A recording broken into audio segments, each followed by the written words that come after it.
ناظرین السلام علیکم۔ پروگرام علم و حکمت کے ساتھ زبیر احمد حاضر خدمت ہے۔ آج کا ہمارا یہ شو متفرق سوالات پر مبنی ہے۔ مختلف قسم کے کویشچنز ہیں، زکوٰۃ سے متعلق، سود سے متعلق، اور نبی صلی اللہ علیہ وسلم کی جو دعوت کا وہ جو پروسیجر تھا، جو طریقہ کار تھا، قانون دعوت سے متعلق بھی کچھ سوالات میرے سامنے یہاں موجود ہیں۔ میرے ساتھ یہاں پر مختلف شرکاء بھی موجود ہیں۔ جاوید صاحب کے سامنے پہلا سوال جو میں رکھنے جا رہا ہوں وہ اتمام حجت سے متعلق ہے، قانون اتمام حجت سے متعلق۔ السلام علیکم جاوید صاحب۔ وعلیکم السلام۔ جاوید صاحب، قانون اتمام حجت کے ذیل میں ایک سوال ان کا یہ ہے کہ جب پیغمبر صلی اللہ علیہ وآلہ وسلم نے دعوت دی اور لوگوں پہ حجت تمام کر دی، اس کے بعد ان کو سزا سنائی گئی، ان کو سزا دی گئی۔ اب ایک شخص جو کفر پر قائم ہے اس کو سزائے موت سنا دینا، کیا یہ جبر نہیں ہے؟ اگر یہ جبر نہیں ہے تو پھر جبر کی تعریف کیا ہے؟ کیونکہ قرآن تو یہ کہتا ہے کہ جبر کسی پر بھی نہیں ہوگا۔ اگر جزا و سزا جبر ہے تو پھر تو قیامت میں بھی نہیں ہونی چاہیے۔ قیامت کا تو معاملہ الگ ہے نا، دنیا کے اندر تو اللہ تعالیٰ نے قیامت کا معاملہ کیوں قانون الگ ہے؟ بنایا اسی اصول پر الگ ہے نا کہ آپ کی مہلت ختم ہو گئی۔ جی، مہلت ختم۔ زندگی تو جیسے ہی میرے پروردگار نے مجھے زندگی دی شروع ہو گئی۔ ٹھیک ہے، جیسے ہی مجھے زندگی دی گئی، میں کچھ نہیں تھا نا انسان کی حیثیت سے، میرے پروردگار نے مجھے زندگی دی، زندگی شروع ہو گئی۔ میری زندگی کی آخری حد کیا ہے؟ موت نہیں ہے، ابدی زندگی ہے۔ میرے لیے مہلت کا زمانہ ہے اس دنیا میں حیات و موت کے درمیان۔ ہاں ٹھیک ہے، ایسا ہی ہے نا؟ ایسا ہی تو اس کا مطلب یہ ہے کہ اللہ تعالیٰ نے ایک مہلت دی ہے مجھے۔ یہ مہلت پیغمبر کے زمین پر آنے کے بعد ایک خاص وقت پہ ختم کر دی جاتی ہے۔ ٹھیک۔ تو مہلت جب ختم ہو جاتی ہے تو جزا و سزا شروع ہو جاتی ہے، خواہ وہ اس دنیا میں ہی ہو۔ اب اس دنیا میں ہو، اس لیے کہ اللہ تعالیٰ ہے جس نے یہ مہلت دی ہوئی ہے۔ یعنی یہ مہلت جو ہے یہ کسی قانون قدرت نے نہیں دی مجھ کو، میرے پروردگار نے دی ہے۔ تو اللہ تعالیٰ اعلان کر دیتے ہیں، وہاں ہوتا کیا ہے؟ یعنی زمین و آسمان کا پروردگار براہ راست کنٹرول سنبھال لیتا ہے، اللہ کی حکومت قائم ہو جاتی ہے، اللہ تعالیٰ کے پیغمبر کے ذریعے سے پیغام پہنچا دیا جاتا ہے، حجت پوری ہو جاتی ہے۔ اس کے بعد اللہ تعالیٰ جزا و سزا کا فیصلہ کرتے ہیں۔ یہی فیصلہ آپ دیکھیے حضرت لوط کی قوم کے بارے میں کیا گیا، یہی حضرت صالح کی قوم کے بارے میں کیا گیا۔ وہاں کیا کیا گیا ہے؟ وہاں بھی ایمان کی مہلت دی گئی ہے، 3 دن، 5 دن، 10 دن مہلت دی گئی ہے کہ اس میں ایمان لے آؤ ورنہ تازیانہ برسے گا۔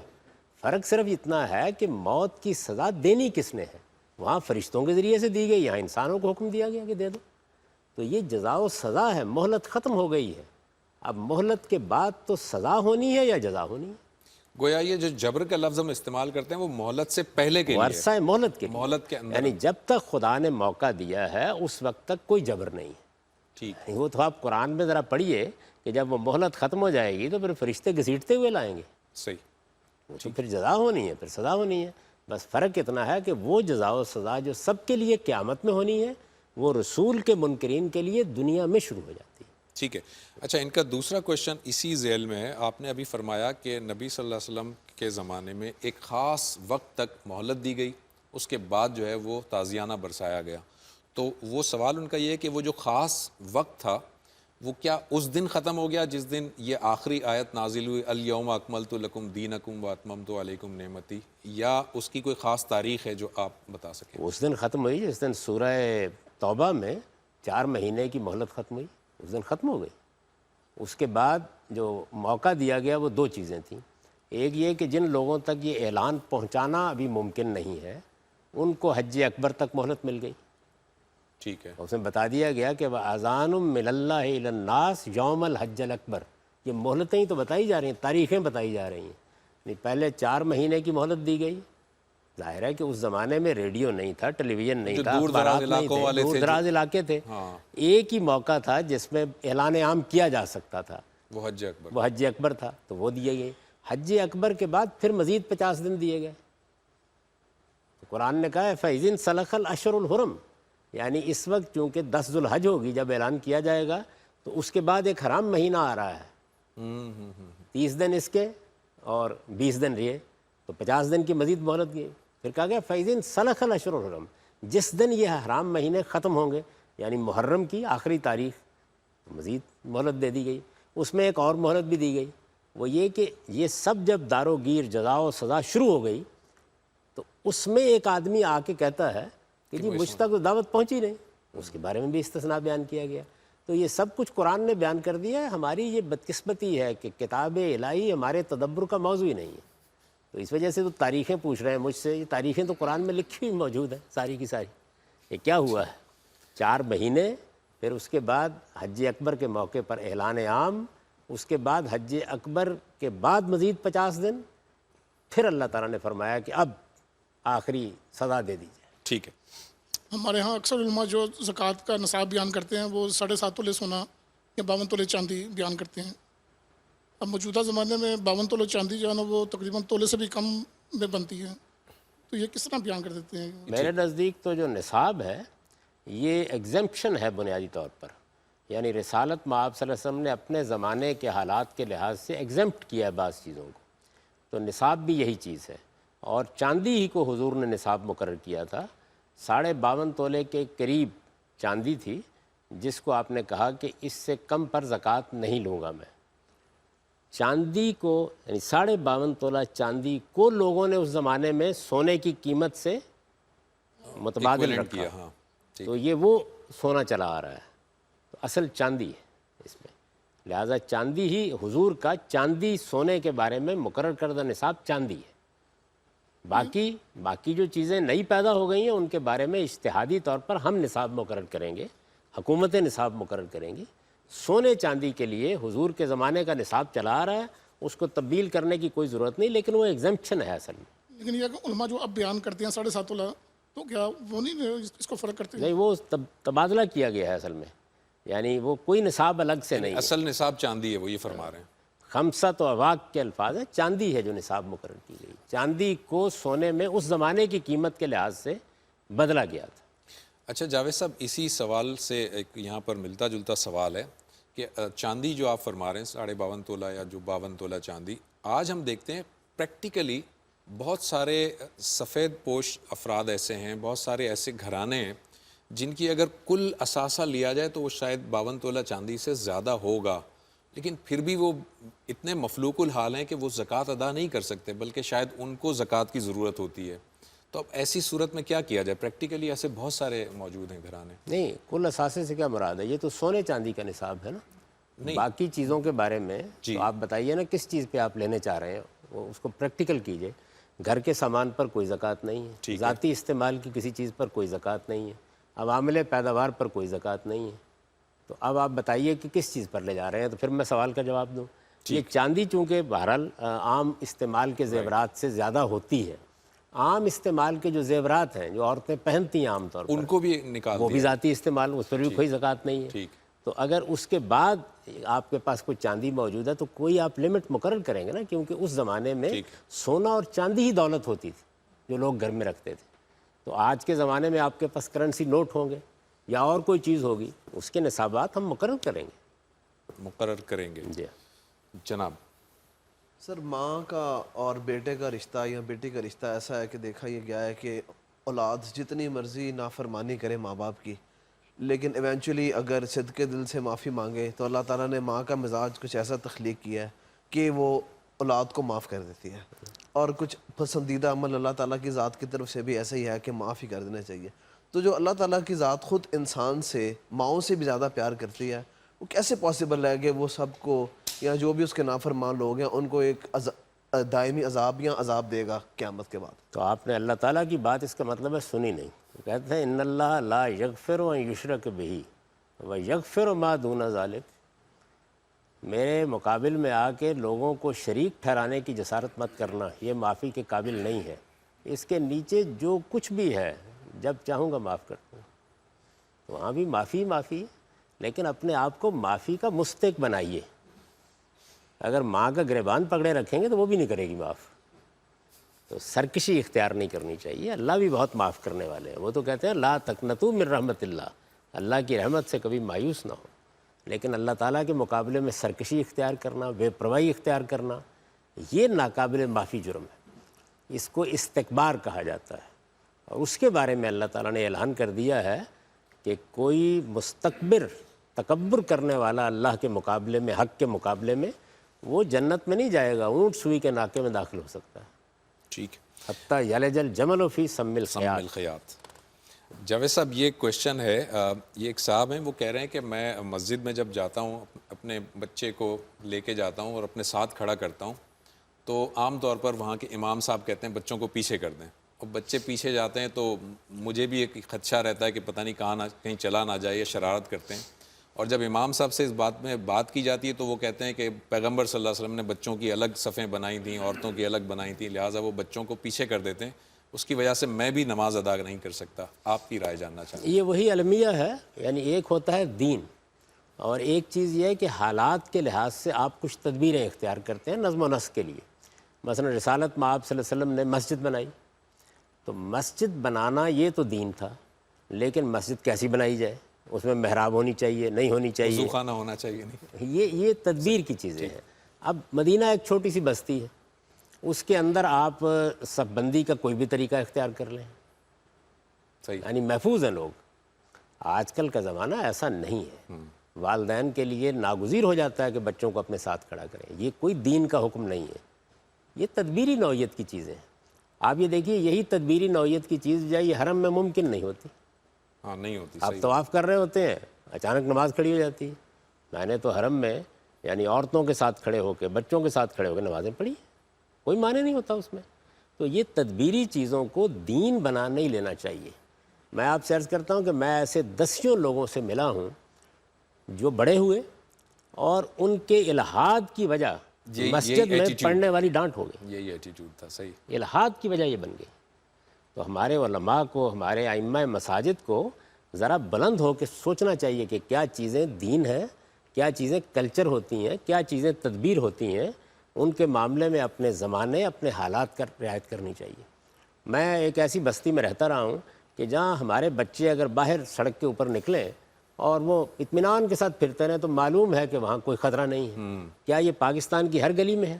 نہیں، تو اس لیے حالات کا لحاظ کرتے ہوئے آپ جامع مسجد میں جاتے ہیں، آپ بچے کو لے گئے، اور بچوں کو کیوں نہ لے جایا جائے؟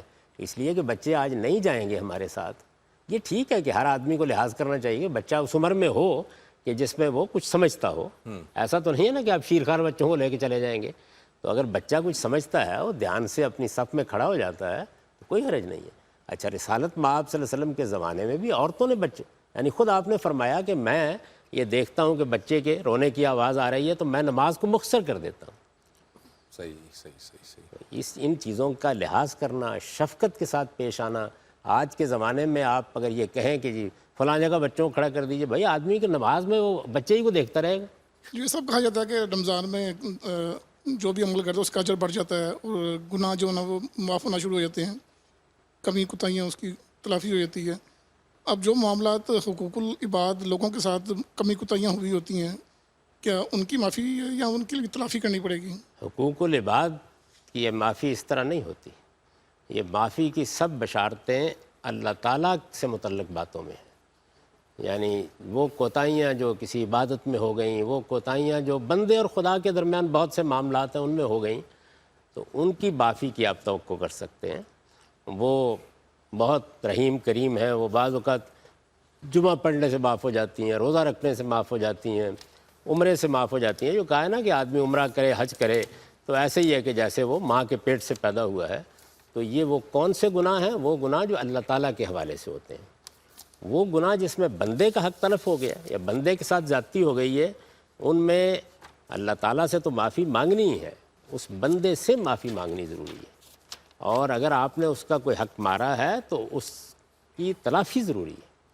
یعنی یہ کیسے ہو سکتا ہے کہ آپ نے کسی غریب عورت کے پلاٹ پر قبضہ کیا ہوا ہے، اب آپ نے کہا کہ اس پلاٹ کے اوپر قبضہ تو برقرار رہے گا، عمرے کر کے میں معافی مانگنے جا رہا ہوں؟ یہ کیسے ہو سکتا ہے؟ وہاں آپ کو تلافی کرنی ہے، اور یہ تلافی کا معاملہ بڑا نازک معاملہ ہے، اس لیے کہ جب قیامت میں ہم پیش ہوں گے تو وہاں اللہ تعالیٰ کے تو آپ یعنی یہی توقع کریں کہ وہ ہمارے بندوں کے گناہوں پر پردہ ڈالے گا۔ ہم میں سے کون ہے کہ جو خدا کے مقابلے میں کھڑا ہو کے یہ کہہ سکتا ہے کہ میرے پاس کچھ ہے؟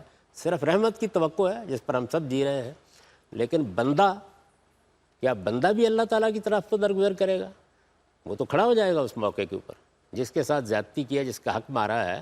تو آپ جانتے ہیں کہ یہ بتایا گیا ہے کہ اس موقع پر آپ کو نیکیاں دینی پڑیں گی، اور اس کی برائیاں لینی پڑیں گی، کیونکہ لین دین اور ہو نہیں سکتا کوئی. تو اس لیے عذرا کرم حقوق العباد کو دنیا میں معاف کرائیے. اگر تلافی کا موقع ہے تو تلافی کیجیے. یہ وہ چیزیں نہیں ہیں کہ جو عبادات سے معاف ہوتی ہیں. عبادات سے اللہ تعالیٰ سے متعلق جو چیزیں ہیں وہ معاف ہوتی ہیں. ٹھیک. جی جناب آپ کا کویشچن. میں قضا نماز کے بارے میں پوچھنا چاہتا ہوں کہ کیا قضا نماز کی اجر جو ہے وہ ویسے ہی ہے جیسے کہ جو ہم روزانہ نماز پڑھتے ہیں؟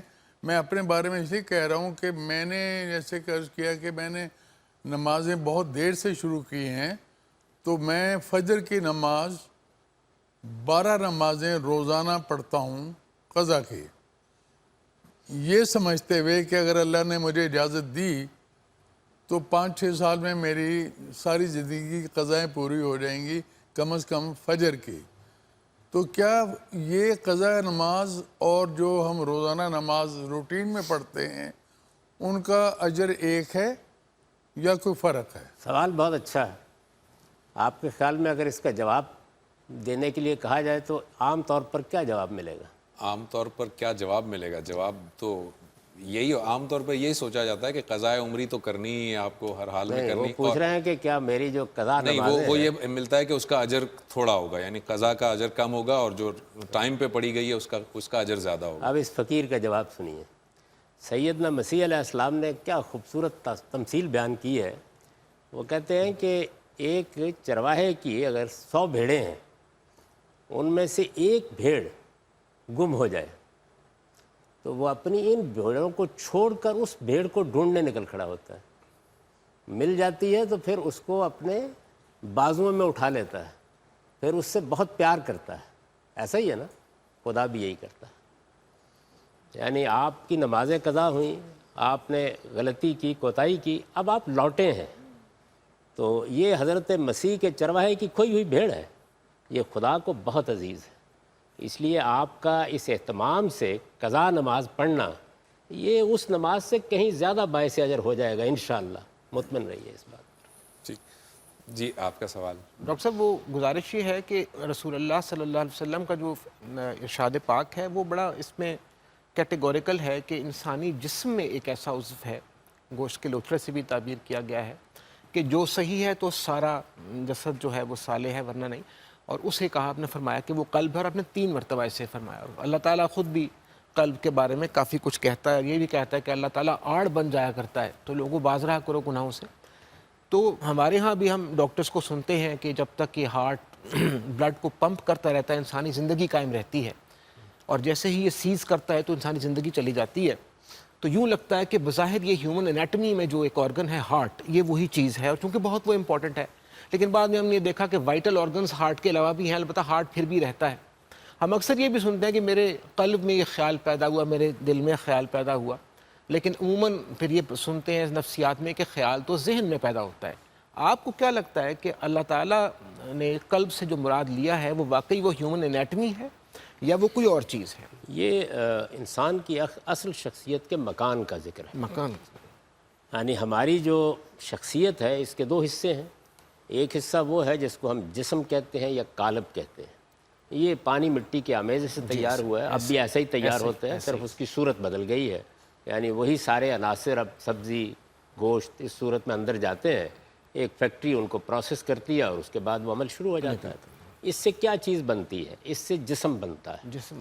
اللہ تعالیٰ کہتے ہیں، اور قرآن میں اس کو وضاحت سے انہوں نے بیان کیا ہے کہ یہ جسم بننے کا عمل جس وقت مکمل اس وقت ہوا تھا، اس کا تسویہ ہو گیا تھا، یعنی جسم کی تکمیل ہو گئی، حیوانی وجود مکمل ہو گیا.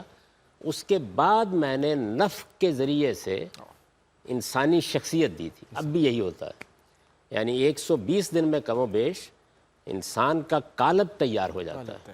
یعنی اس کی جو جسمانی ساخت ہے وہ پایہ تکمیل کو پہنچ جاتی ہے. جب وہ مکمل ہو جاتا ہے تو اب اس کے بعد نفخ روح ہو کے شخصیت آتی ہے.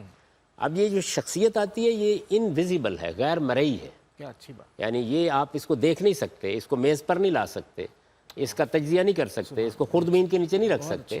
یہ انویزیبل ہے، اور یہ اللہ تعالیٰ کی طرف سے براہ راست اب بھی دی جاتی ہے. یعنی اس کے دینے کا عمل زمین کے اجزاء سے، مٹی سے، پانی سے، نطفے سے نہیں ہوتا، اس سے قالب تیار ہوتا ہے، زندگی آ جاتی ہے. زندگی اور چیز ہے، زندگی آپ کی شخصیت جو ہے وہاں سے آتی ہے۔ اب یہ شخصیت جو ہے یہ آپ کے اندر پھونکی جائے گی، یہ ایک مٹی پانی کا بنا ہوا قالب ہے، اس میں وہ کون سی جگہ ہے، کون سا مکان ہے جس میں یہ شخصیت آ جاتی ہے، ارتکاز کرتی ہے، وہ قلب ہے، وہ قلب ہے، وہ ہے دل۔ تو اس وجہ سے آپ کی شخصیت کا مکان یہ ہے، یہاں سے کوئی مرئی چیز، سائنسی چیز پروسیس نہیں ہو رہی، وہ غیر مرئی شخصیت یہاں مکان اس کا یہ ہے، اس لیے اس کو بدل دیں تو ایسے ہی ہے جیسے میں نے کرایہ کا مکان بدل لیا، اس سے کوئی فرق نہیں پڑے گا، وہ شخصیت نئے مکان میں آ جائے گی۔ تو مکان ہے یہ شخصیت جب عمل کرتی ہے، یعنی جسم سے تعلق پیدا کرتی ہے، وہ دماغ سے ہوتا ہے۔ اس لیے جب آپ دیکھیں گے کہ جذبہ کہاں سے نکل رہا ہے، جب آپ دیکھیں گے علم کہاں سے نکل رہا ہے، جب آپ دیکھیں گے عقل، آپ کو نظر کہاں سے آئے گی؟ دماغ سے۔ دماغ سے۔ تو اس وجہ سے جب آپ سائنسی نقطہ نظر سے جائیں گے تو دماغ پر جا کے ٹھہر جائیں گے، اس لیے کہ یہ اصل میں وہ جو کہا ہے نا قرآن مجید نے کہ ایک ملائے اعلیٰ ہے، وہ انویزیبل ہے، خدا کی سلطنت کہاں ہے ہم نہیں جانتے۔ ظاہر ہے کہ اس کے بارے میں یہ تصور بھی کرنا کہ اس کی کوئی جہت ہے، مکان ہے، ممکن نہیں، لیکن قرآن نے ہمیں یہ بتایا ہے کہ یہ جو عالم ناسوت ہے، اس کے اور اس ملکوت کی سرحد کے اوپر ایک جگہ ہے جس کو سدرۃ المنتہا کہتے ہیں۔ تو اصل میں دماغ کا معاملہ وہی ہے، ہماری رسائی یہیں تک ہے، ہم یہیں تک پہنچ سکتے ہیں، یہیں دیکھ سکتے ہیں۔ یہ دماغ ختم کر دیں آپ تو چونکہ اللہ تعالیٰ کے بنائے ہوئے طریقے کے مطابق اس شخصیت نے عمل یہیں سے کرنا ہے تو عمل بند ہو جاتا ہے۔ ایسے ہی ہے نا کہ آپ نے ایک پنکھا اتار دیا، بجلی تو موجود ہے تاروں میں، لیکن یہ ہے کہ اب عمل نہیں کرے گی، تو سائنسی طور پر تو آپ دماغ تک ہی جا سکتے ہیں، لیکن یہ خبر ہم کو اللہ تعالیٰ نے قرآن میں دی ہے کہ وہ مکین جو ہے وہ کس مکان میں آتا ہے، وہ یہاں آتا ہے۔ تو اس لیے الہامی تعبیرات میں دل کا ذکر ہوتا ہے، اسی لیے کیونکہ یہ اصل میں جب دل کہا جاتا ہے تو آپ کی یہ سوچنے سمجھنے والی باشعور شخصیت کا ذکر ہے۔ عمل کہاں سے کرتی ہے؟ ہاتھوں سے کرتی ہے، پاؤں سے کرتی ہے۔ کنٹرول کہاں سے پیدا ہونا شروع ہوتا ہے؟ وہ یہاں سے پیدا ہوتا ہے۔ گویا قرآن مجید جب دل کہتا ہے تو وہ اس گوشت کے لوتھڑے کو نہیں، اس شخصیت کو کہہ رہا جی ہاں، ہو، بالکل اس شخصیت کو کہہ رہا یہ مکان بول کر مکین کو تعبیر کیا گیا ہے۔ ٹھیک ٹھیک جی آپ کچھ اور مزید؟ نفسیاتی سی بات ہے کہ آپ نے بھی یا اور کسی بھی اسکالر سے بات کریں، آپ نے بھی ابھی اشارہ کیا اپنے جسم کی طرف، تو آپ نے اس طرح کر کے یہ کہا ہے، یہ پھر وہی بات ہے کہ یہاں سے وہ یہ بالکل وہی بات ہے، یعنی ظاہر بات ہے کہ یہ خبر اللہ تعالیٰ نے دی، اس کے بعد یہ دنیا کی ساری زبانوں کے اندر یہ تعبیر آ گئی، یہ ایسے ہی ہوا ہے، ڈسیمینیشن اسی طرح ہوا۔ ٹھیک ٹھیک ورنہ یہ بات انسان کے لیے کوئی نیا انکشاف نہیں ہے کہ دماغ یہیں پایا جاتا ہے، دماغ یہیں اور دل وہیں ہے۔ یعنی یہ تو لوگ جانور بھی ذبح کرتے تھے تو معلوم تھا دماغ کہاں پایا جاتا ہے، یہ کوئی نیا انکشاف نہیں ہوا، یہ اصل میں وہ الہام ہے جس سے بتایا گیا ہے کہ اصل شخصیت کہاں ہے، وہ یہاں ہے۔ اسی کو فؤاد کہا ہے، اسی کو قلب کہا ہے، اسی کو قلب کہا ہے۔ اور سائنسدان حضرات جو ہیں وہ کہتے ہیں جی ہم اس کو اٹھا کے کسی دوسرے کو لگا دیتے ہیں، لگا دیں، اس کا مطلب یہ ہے کہ آپ نے مکین کے لیے مکان توڑ دیا، وہ نئے مکان میں بیٹھ جائے گا، پسند کرے گا بیٹھ جائے گا، نہیں پسند کرے گا تو ریجیکٹ کر دے گا۔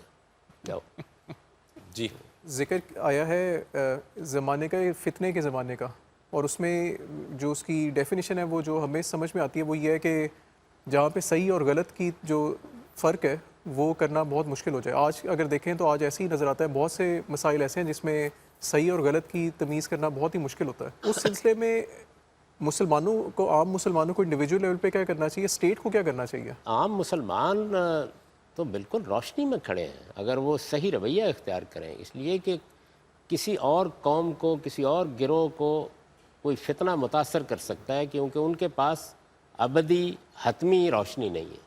ہمارے پاس تو اللہ کی کتاب موجود ہے، تو ہمیں فتنہ کیوں قریب آئے گا ہمارے؟ ہمیں اللہ کی کتاب کی طرف رجوع کرنا چاہیے، عام آدمی کو بھی، ہمارے خواص کو بھی، کیونکہ اللہ تعالیٰ نے یہ بتایا ہے کہ یہ روشنی میں نے اتاری ہے، یہ فتنوں کے اندر بھی ہر چیز کو بالکل واضح کر دے گی۔ تو ہمارے ہاں چونکہ کتاب اللہ کو یہ حیثیت نہ ہمارے علم میں ملتی ہے نہ ہمارے عمل میں ملتی ہے، پھر تو یہی ہوگا۔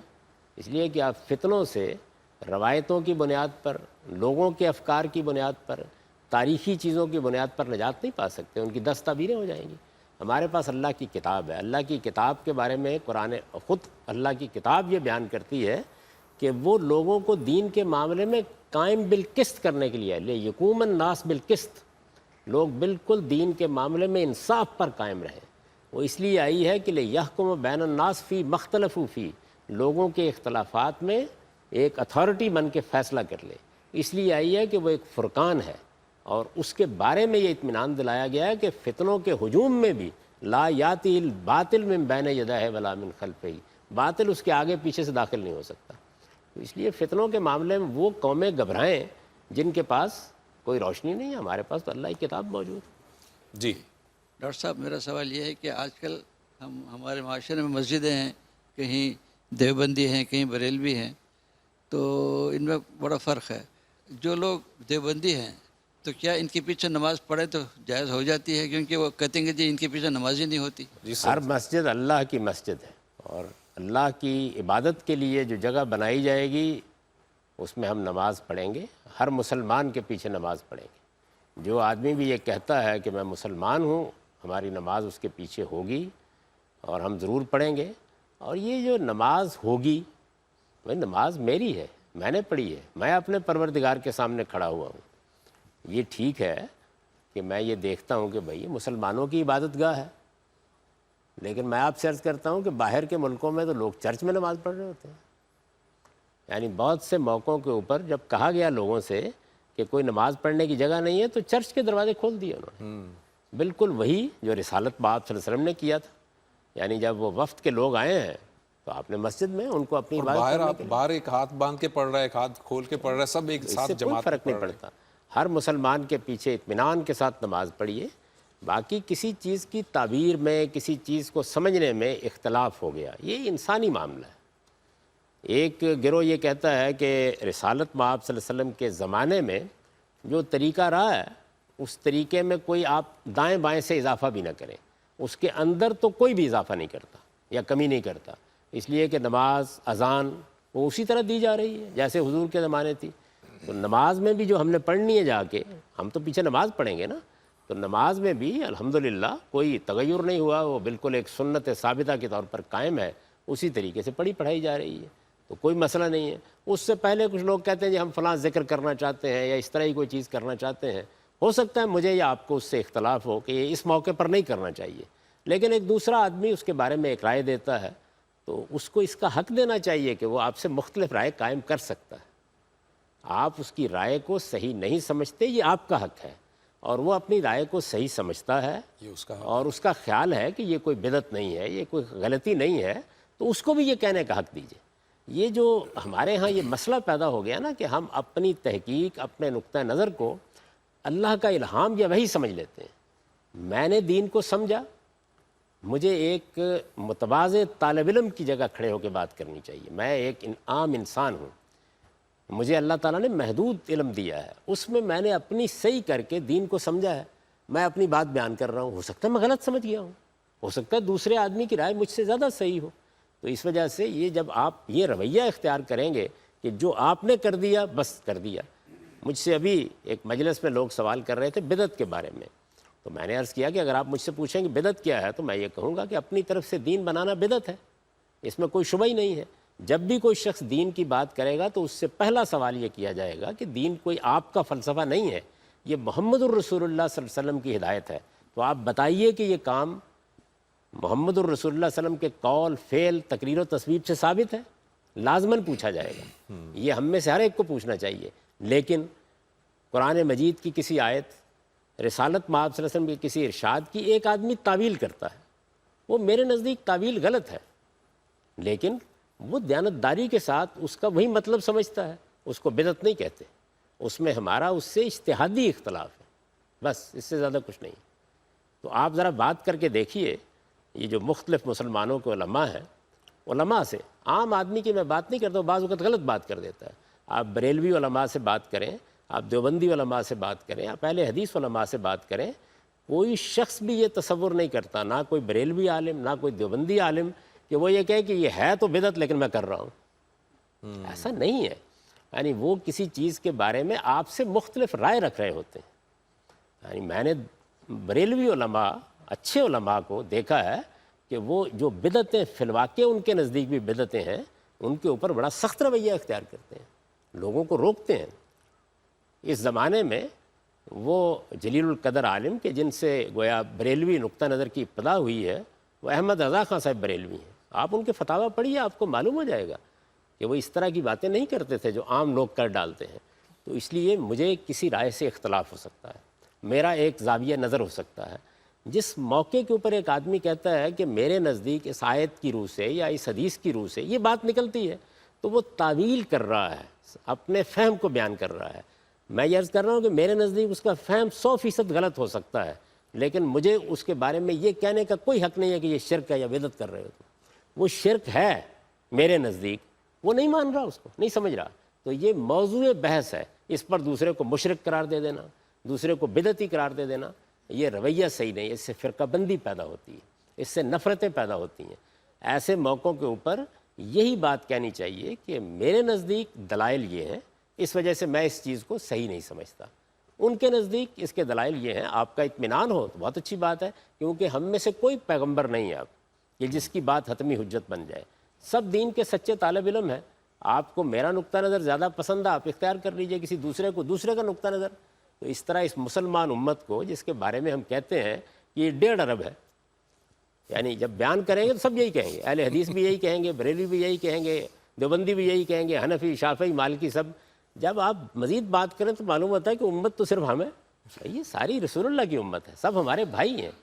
اسی طرح علماء، اکابر لفظ استعمال کیا جاتا ہے، نہیں، دیوبندی علماء بھی میرے اکابر ہیں، بریلوی علماء بھی میرے مکابر، اس لیے کہ وہ میرے پیغمبر کے دین کے ماننے والے ہیں۔ اہل حدیث علماء بھی میرے اکابر ہیں۔ تمام ائمہ ہمارے ائمہ ہیں، امام ابو حنیفہ ہمارے امام ہیں، امام شافعی ہمارے امام ہیں۔ امام کا مطلب یعنی ایسے جلیل القدر علماء کہ جنہوں نے کسی علم میں غیر معمولی درجہ حاصل کر لیا۔ وہ ائمہ پہلے بھی تھے، وہ آج بھی پیدا ہو رہے ہیں۔ تو اس طرح کے تمام لوگوں کو اپنے لوگ سمجھیے، ساری امت کے علماء کو اپنا اثاثہ سمجھیے، امت کے علم کو بھی اپنا اثاثہ سمجھیے، اس کو اپنے سمجھ کر اگر کہیں کوئی اختلاف ہے ضرور بیان کریں۔ صحیح۔ یعنی اس کا یہ مطلب نہیں ہوتا کہ جس چیز کو آپ غلط سمجھتے ہیں اس کو صحیح مان لیں، نہیں، غلط کو غلط کہیں گے لیکن شائستگی اور تہذیب کے ساتھ، فتوے نہیں لگائیں گے۔ یہ کہیں گے کہ فلاں معاملے میں فلاں عالم جو دلیل دے رہے ہیں وہ ہمارے نزدیک مضبوط نہیں ہے، یا وہ دلیل صحیح نہیں ہے، ہم اس کے مقابل میں یہ رائے رکھتے ہیں۔ آپ جانتے ہیں میں بہت سے معاملات میں علماء کی آراء سے اختلاف کرتا ہوں، لیکن میں کبھی بھی ان کے بارے میں یہ تصور نہیں کر سکتا کہ وہ کوئی دین کے معاملے میں دیانت سے کام نہیں لے رہے ہیں۔ انہوں نے جس طرح سمجھا وہ بیان کر رہے ہیں، جو میری سمجھ میں آیا وہ میں بیان کر رہا ہوں۔ جی سر، میرا سوال ہے دعوت کے متعلق کہ جو دعوت ہے یہ اپنے اپنے دائرہ کار میں یہ ایک مسلمان کی ذمہ داری ہے، تو اس میں اللہ تعالیٰ نے ایک ہدایت دی ہے حکمت کے ساتھ دعوت دینے کی۔ یہ حکمت کیا چیز ہے؟ یعنی ہمیں پتہ تو ہے لیکن پن پوائنٹ کر کے وہ کیا چیزیں ہیں بنیادی جو ہمیں ذہن میں رکھنی چاہیے؟ حکمت کا لفظ قرآن مجید میں 2 مفاہیم میں آیا ہے۔ ایک وہ کانٹینٹ جو دین کی بنیاد کو واضح کرتا ہے، جیسے عقائد، ایمانیات، اخلاق، یہ اصل ہے، اس کو بھی قرآن حکمت کہتا ہے۔ اور حکمت اس طریقے کو بھی کہتا ہے کہ جس سے کوئی بات دلیل کے ساتھ، شائستگی کے ساتھ، دوسرے کی نفسیات کا لحاظ رکھ کے پیش کی جائے۔ جیسے ہم کہتے ہیں نا کہ بھئی بات حکمت کے ساتھ کیجیے، تو اس اسلوب میں بھی قرآن اس کو استعمال کرتا ہے اور پہلے مفہوم میں بھی استعمال کرتا ہے۔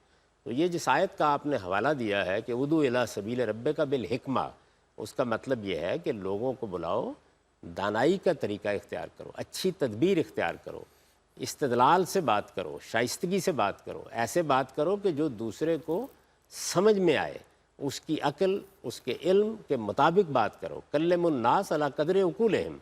تو یہ ساری چیزیں جو ہے اس میں شامل ہیں۔ بالکل اسی مفہوم میں یہ استعمال ہوا ہے جیسے ہم کہتے ہیں کہ بھئی آپ نے جا کے لٹھ مار دی دوسرے آدمی کو، کوئی دانش بندی سے بات کرنی تھی، تو اسی مفہوم میں استعمال ہے۔ جاوید صاحب اس میں ذرا یہ بھی وضاحت کر دیجیے گا کہ دعوت دینے کی جب بات کی جاتی ہے تو دعوت دینے کے کوئی مواقع بھی ہوتے ہیں کہ مطلب ایک شخص جو ہے وہ اپنی دکان پر بیٹھا ہے، کہیں جا رہا ہے، آپ نے اسے پکڑ کر کہا کہ بھئی میں اللہ کی دعوت دینے آیا ہوں، تو یہ طریقہ کار ہے آپ موقع کی مناسبت سے جب وہ آدمی اس کے لیے آمادہ ہو کہ وہ سننا چاہ رہا ہو، وہ ہو سکتا ہے کہیں کسی جگہ جا رہا ہو، جلدی میں ہو کہیں پہ؟ دیکھیے جو عام آدمی پر دعوت کی ذمہ داری ہے، غالباً اسی کے بارے میں آپ سوال کر رہے ہیں۔ جی تو عام آدمی کی ذمہ داری اس کے ماحول میں ہوتی ہے۔ یعنی میرا گھر ہے، میرے بچے ہیں، میرے اعزاء اقربا ہیں، میں کہیں کاروبار کرتا ہوں، وہاں میرے جاننے والے لوگ ہیں، عام آدمی کو دعوت کا کام ان میں کرنا چاہیے۔ یعنی گلی میں جاتے ہوئے آدمی کو پکڑ کر دعوت دینا یہ کیا طریقہ ہے؟ آپ کا تعلق ہے، کوئی آپ کا ربط ہے، کوئی آپ کا تعارف ہے، اس میں آپ کسی اپنے بھائی کو توجہ دلاتے ہیں۔ مثلاً آپ اعزاء اقربا کے درمیان میں بیٹھے ہوئے ہیں، آپ نے دیکھا کہ یہ بعض غلط چیزیں اختیار کر رہے ہیں، آپ نے شائستگی کے ساتھ توجہ دلا دی۔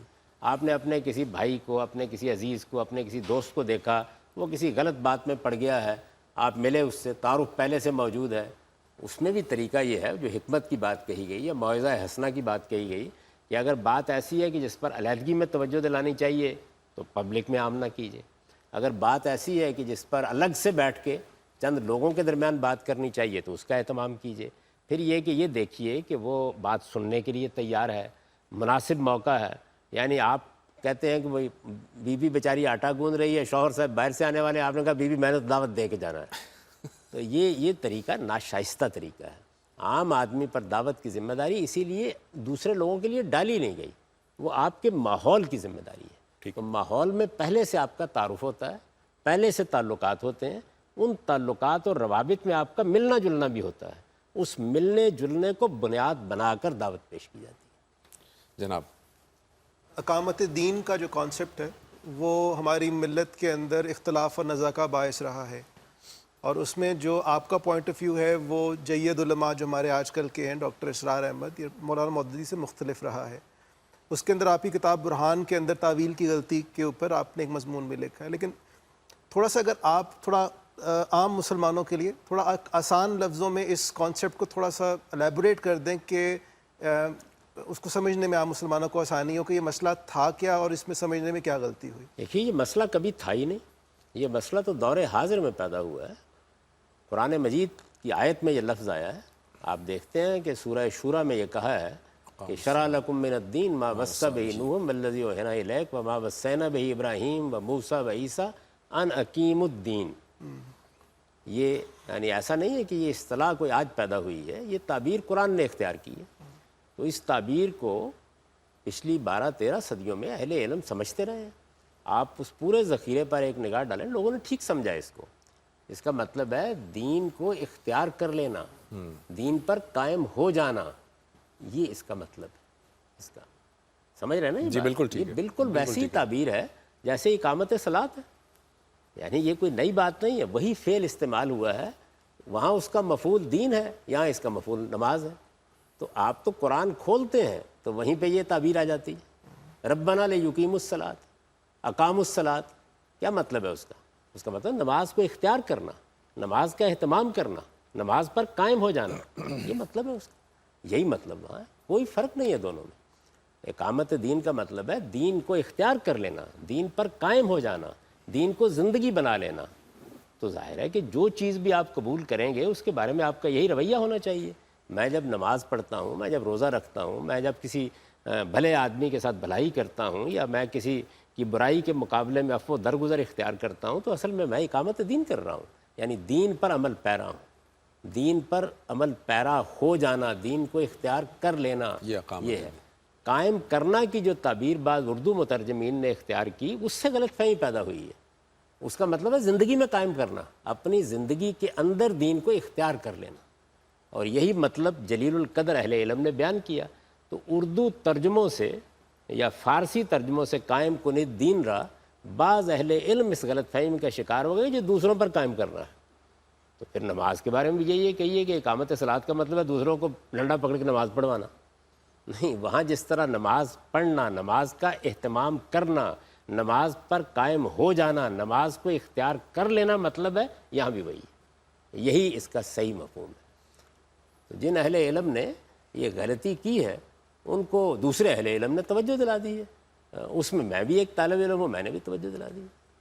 ٹھیک ہے جاوید صاحب، میرا سوال ہے خوابوں کی تعبیر کے بارے میں۔ جب ہم قرآن کا مطالعہ کرتے ہیں تو یہ کچھ علم ہے جو کہ خاص بندوں کو اللہ تعالیٰ نے دیا ہے، جیسے حضرت یوسف علیہ السلام کا۔ تو آج کے دور میں خوابوں کی تعبیر، کسی کو خواب سنانا، اس کی تعبیر کو تلاش کرنا اور اس کی تعبیر جو بتائی گئی اس کی سند کے بارے میں آپ کی کیا رائے؟ یہ خواب تمثیل ہوتے ہیں، یہ بات قرآن سے واضح ہو گئی ہے، تمثیل ہوتے ہیں، یعنی کسی بھی حقیقت کو ڈرامٹائز کر دیا جاتا ہے اس کے اندر۔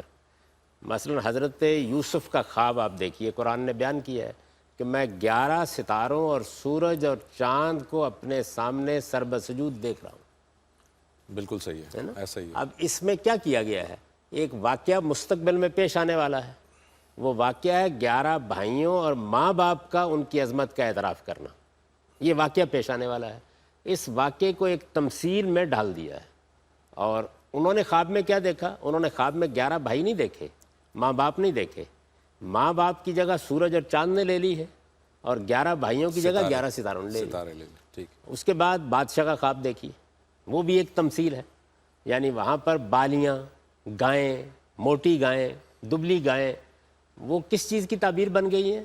وہ اچھے حالات کی, بارش ہو گئی, فصل اچھی آ گئی, یا قحط پڑ گیا. یعنی اس کے لیے بھی تمثیل کا ڈرامٹائز کرنے کا طریقہ اختیار کیا ہے. وہ جو 2 لوگ ہیں جو ان کے ساتھ جی, وہ جو زندہ میں ہیں, یعنی ساکی ہے اور نانپوز ہے, ان دونوں کو بھی آپ یہ دیکھیے کہ اس کے سر کے اوپر سے پرندے روٹیاں لے کے جا رہا ہے اور پرندے کھا رہے ہیں. تو خواب تمثیل ہوتے ہیں. یہ جو تمثیل ہے, یہ کس چیز کی تمثیل ہے؟ اس کو تعبیر کہتے ہیں. یعنی اب آپ سمجھنے کی کوشش کرتے ہیں کہ کیا ہے 11 ستاروں سے مراد. آپ یہ دیکھیے کہ یہ جب خواب سنایا ہے, انہوں نے اپنے باپ کو سنایا نا سب سے پہلے, جی, تو حضرت یعقوب سمجھ گئے ہیں یہ کہ خواب کا کیا مطلب ہے, لیکن انہوں نے کہا کسی سے ذکر نہ کرنا. کسی سے ذکر نہ کرنا. یعنی معلوم ہو گیا ان کو. ہو سکتا ہے کہ وہ مکمل طور پر نہ جان سکے ہوں, لیکن انہیں اندازہ ہو گیا کہ یہ در حقیقت اس کے بھائیوں کے یا خاندان کے لوگوں کے اس کی عظمت کا اعتراف ہی کا معاملہ ہے. یعنی یہ ضروری نہیں کہ وہ جو واقعہ بعد میں پیش آیا, جس صورت میں اعتراف عظمت ہوا, وہ سامنے آ گیا ہو, اور یہ بھی ممکن ہے کہ آ گیا ہو. بالکل. تو یہ اس طرح ہوتا ہے. اس میں بڑے سے بڑا آدمی غلطی بھی کھا سکتا ہے. مثلا میں آپ کو ایک خواب کا ذکر کرتا ہوں. سیدہ عائشہ نے رضی اللہ عنہ ام المومنین ایک موقع پر اپنا خواب بیان کیا کہ میں نے یہ دیکھا ہے کہ آسمان پر 3 چاند ہیں, اور وہ آسمان سے میرے آغوش میں اترے ہیں. اور اپنے والد کے سامنے یہ خواب بیان کیا. سیدہ عائشہ کوئی معمولی خاتون نہیں ہے. یعنی علم کے لحاظ سے, دین کے فہم کے لحاظ سے ممتاز ترین ہستیوں میں سے. عورتیں فخر کرنا چاہیے عورتوں کو ان کے اوپر, جس درجے کی وہ فقیہ ہیں, جس درجے کی قرآن کا ان کا علم ہے, جس درجے میں وہ رسالت مآب صلی اللہ علیہ وسلم کے احوال اور معاملات کو سمجھتی ہیں. تو حضرت ابوبکر نے ان سے کہا کہ تمہارے خیال میں اس کی تعبیر کیا ہے؟ یعنی 2 بڑی شخصیات ہیں گفتگو کر رہی ہیں. سیدہ, ان کا اپنا ایک مرتبہ ہے, اور ان کے والد, اور سیدنا ابوبکر. یعنی یہ حقیقت ہے کہ پیغمبروں کے بعد کس کا ذکر کریں گے آپ؟ سیدنا صدیقی کا ذکر کریں گے. معمولی شخصیت نہیں ہے, فہم میں, فکر میں, دین کو سمجھنے میں. آخر وہ سبقت کے اس مقام پر ہیں کہ جہاں ان کو رسالت مآب صلی اللہ علیہ وسلم کے بارے میں ایک لمحے کا تردد بھی نہیں ہوا. بڑی شخصیت ہے. مسلمانوں نے آپ کے بعد ان پر اعتماد کیا ہے کہ وہی آپ کے بعد آپ کی جانشینی کے حقدار ہے. سیدنا عمر جیسے شخص نے ان کو یہ خراج تحسین پیش کیا ہے کہ میں نے ان کا نام اس لیے پیش کر دیا تھا کہ تقطع الاعناق ہے, مسلمانوں کی گردنیں ان کے سامنے جھک جاتی ہیں. اتنے بڑے آدمی ہیں. اتنے بڑے باپ کے سامنے ام المومنین یہ ذکر کرتی ہیں کہ میں نے یہ دیکھا ہے. تو انہوں نے پلٹ کے پوچھا کہ تمہارے خیال میں اس کی کیا تعبیر ہے؟ انہوں نے کہا کہ بڑی واضح سی بات ہے کہ اللہ تعالیٰ رسالت مآب صلی اللہ علیہ وسلم سے مجھے چاند جیسے بیٹے دے گا. دیکھیے نا کہ اور لگتی ہے بات, بالکل لگتی بھی ایسی کہ ہے. آسمان سے 3 چاند میری آغوش میں اتر آئے ہیں. سیدنا ابوبکر نے کوئی تبصرہ نہیں کیا, خاموش ہو گئے. رسالت مآب صلی اللہ علیہ وسلم کی وفات ہوئی. وفات کے بعد آپ کو ان کے حجرے میں دفن کیا گیا. وہی مدفن ہے آپ کا. جب آپ کو دفن کر دیا گیا, سیدنا ابوبکر صدیق نے کہا تمہارا پہلا چاند آج اتر گیا ہے. تو آپ دیکھیے کہ وہ کیا سمجھ رہی تھیں اور یہاں صورتحال کیا تھی. تو ان کے حجرے میں 3 چاند اترے, یعنی رسالت مآب صلی اللہ علیہ وسلم, اس کے بعد خود سیدنا ابوبکر, اس کے بعد سیدنا عمر. تو ان کے نزدیک خواب کی تعبیر یہ تھی. تو اس وجہ سے یہ تعبیر کا جو علم ہے, یہ اصل میں ایک لحاظ سے کسی چیز پر آپ احوال کے لحاظ سے غور کرتے ہیں, اور بعض اوقات بالکل صحیح نتیجے پر پہنچ جاتے ہیں, بعض اوقات نہیں پہنچتے. بارہ ایسا ہوتا ہے. سیدنا یوسف کے بارے میں یہ معلوم ہوتا ہے کہ اللہ تعالیٰ نے اس علم سے ان کو خاص طور پر نوازا تھا. اور صرف اس علم سے نہیں, بلکہ وہاں جو تعبیل الاحادیث کا لفظ استعمال ہوا ہے اس کا مطلب یہ ہے کہ مجھے باتوں کی تہ میں اتر جانے کی غیر معمولی صلاحیت اللہ تعالیٰ نے دی ہے. اب باتوں کی تہ میں اتر جانے کا عمل جو ہے اس کی ایک صورت یہ بھی ہے کہ اس طرح کی تمثیل کو آپ سمجھ لیں. ٹھیک, بالکل صحیح, بالکل صحیح. لیکن خود سیدنا یوسف بھی, جن کو وہ خواب آیا تھا 11 ستارے, وہ اپنے بارے میں اسی وقت جان سکے کہ اس کی صحیح تعبیل کیا تھی جب وہ واقعہ پیش آ گیا. تو اللہ نے ان کو یہ غیر معمولی صلاحیت دی. آپ دیکھیں انہوں نے کیا تعبیریں کی ہیں, بادشاہ کو کیا تعبیر بتائی, ان کو کیا تعبیر بتائی. تو اللہ کا ان پہ خصوصی کرم تھا. ہو سکتا ہے آج بھی کسی آدمی کو یہ صلاحیت اللہ تعالیٰ نے عطا کی, جیسے وہ بہت سی صلاحیتیں عطا کرتا ہے, لیکن میرے نزدیک یہ کوئی ایسی حتمی بات نہیں ہو سکتی. میں نے 2 جلیل القدر ہستیوں کی مثال پیش کی ہے کہ ایک نے کیا سمجھا اور دوسرے نے کیا سمجھا. ٹھیک. جاوید صاحب, ان کے کویشچن کا دوسرا حصہ یہ تھا کہ خواب کو ہر ایک کے سامنے بیان کرنا کیسا ہے, اس پہ بھی ذرا تبصرہ کر دیجیے گا کہ ہر ایک کے سامنے بیان کر دینا چاہیے اپنے خواب کو, اور اس کی سند آپ کیا کی ہوتی ہے. مرضی ہے. نہیں, جیسے جیسے سیدنا یعقوب نے فرمایا نا, مجلسوں میں بیٹھ کر اپنی خلوت کی باتیں بیان کرنا شروع کر دیتے ہیں.